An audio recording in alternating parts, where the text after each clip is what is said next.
जय हिंद प्यारे साथियों। आज का हमारा क्लास है क्लास 10 मैथ है, जो कि पाठ हमारा है 11 वृत्तों से संबंधित क्षेत्रफल।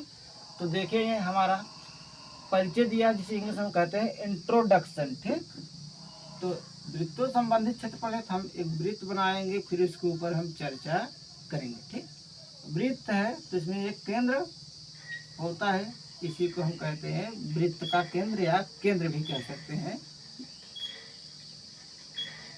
केंद्र। और ये जो हमारा है इसे कहते हैं परिधि। क्या कहते हैं? परिधि। ठीक, और देखिए परिधि, और देखिए केंद्र और परिधि के एक बिंदु और केंद्र के बीच की दूरी कह लीजिए, या ये जो बनाया गया रेखा है वृत्त के केंद्र और परिधि के बिंदु की जो बीच की दूरी को कहते हैं त्रिज्या कहते हैं। इसे हम त्रिज्या कहते हैं। ठीक, और देखिए यहाँ पर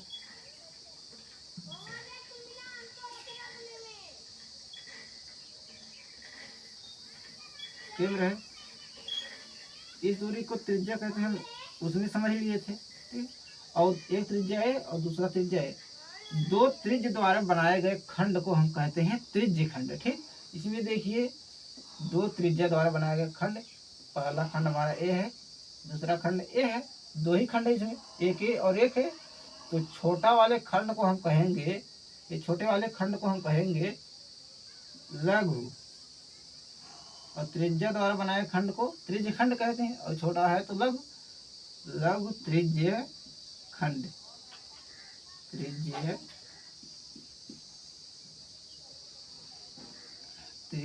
खंड। ठीक, लघु त्रिज्य खंड। और ये बड़ा है तो इसे कहते हैं दीर्घ। दीर्घ मतलब बड़ा, दीर्घ है, और त्रिज्या है तो त्रिज्य खंड, त्रिज्य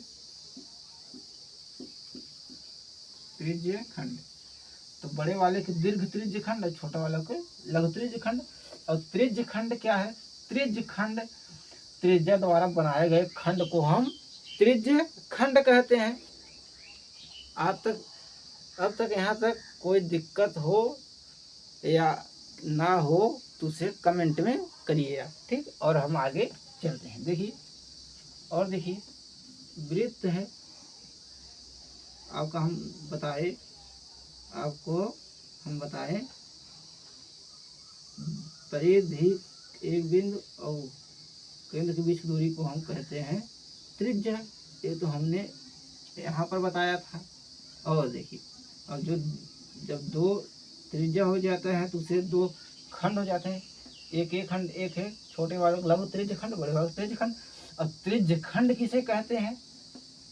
दो त्रिज्या द्वारा बनाए गए खंड को त्रिज्य खंड कहते हैं।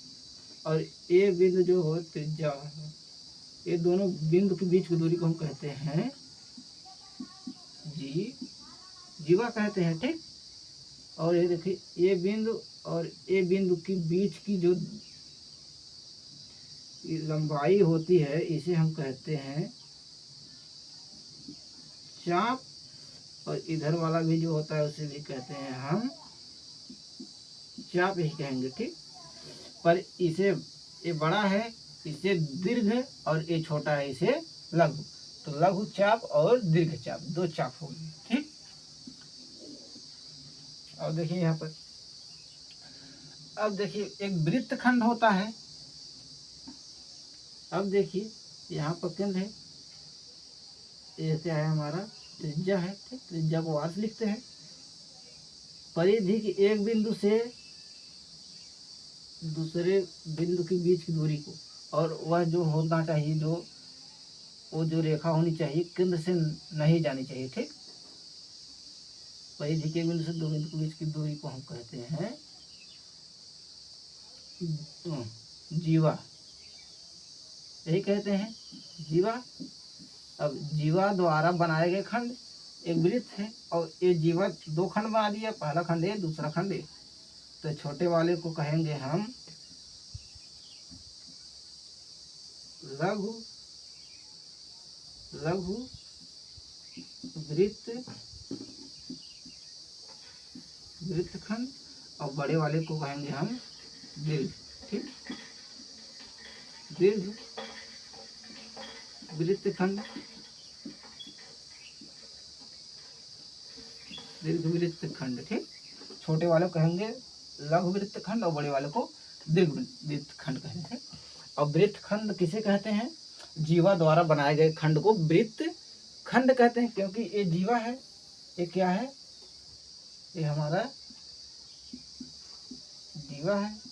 अब ये जीवा दो खंड बना रहे, पहला खंड है, दूसरा खंड है, तो छोटे खंड को लघु वृत्तखंड और बड़े वाले को दीर्घ वृत्तखंड कहते हैं। ठीक, यहाँ तक समझ में आ गया तो हम चले आगे। चलिए देखे थे, चलिए देखिए, परिधि, परिधि बराबर 2 पाई r होता है। ठीक, पर ये आया कहाँ से, इसे हम जानेंगे। ठीक, ये आया कहाँ से, ये सूत्र है, ये आया कहाँ से। अब देखिए, पाई बराबर होता है परिधि, परिधि बटे व्यास होता है। ठीक, पाई बराबर होता है परिधि व्यास। इसे एक्चुअली जो परिधि होता है और व्यास के अनुपात को जो होता है ये पाई के बराबर होता है। तो हम यहाँ पर लिख सकते हैं परिधि और पाई है तो पाई गुणे, भाग में है तो यहाँ पर गुणा में जाएगा, तो क्या होगा, व्यास होगा। अब